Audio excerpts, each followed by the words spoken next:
हे माझे मिस्टर आहेत हरीश केशव सावे. 8 वर्षापूर्वी त्यांना पॅरालिसिस झालेला आणि भरपूर आम्ही ठिकाणी त्यांची ट्रीटमेंट चालू केली.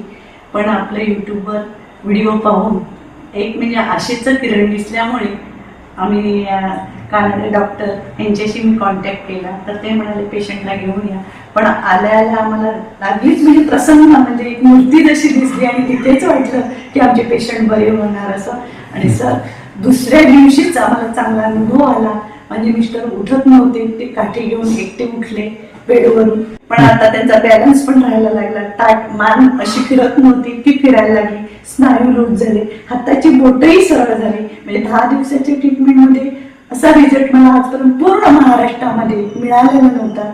तेवढं नंबर 1 महाराष्ट्रामध्ये जनसेवा हॉस्पिटल हे आपलं आहे. आणि मी जरूर विनंती करेल ज्यांना पॅरालिसिस झालेला आहे त्यांनी जरूर या जनसेवा हॉस्पिटलला भेट द्यावी आणि आपले पेशंट्स बरे करून घ्यावे. कारण न्यूरोलॉजी डॉक्टर म्हणतात एकदा मेंदू डॅमेज झाला की पूर्ण बरा होऊ शकत नाही. पण इथे माझ्या पेशंटमधून मी सांगते ज्यांना पॅरालिसिस झालेला आहे त्यांनी जरूर जनसेवा हॉस्पिटल पैठण इथे 10 दिवसाची ट्रीटमेंट करण्याआधी त्यांना 2 दिवसातच अनुभव येईल आणि त्यांनी स्वतः अनुभव घ्यावा जसा मी घेतलेला आहे तसा.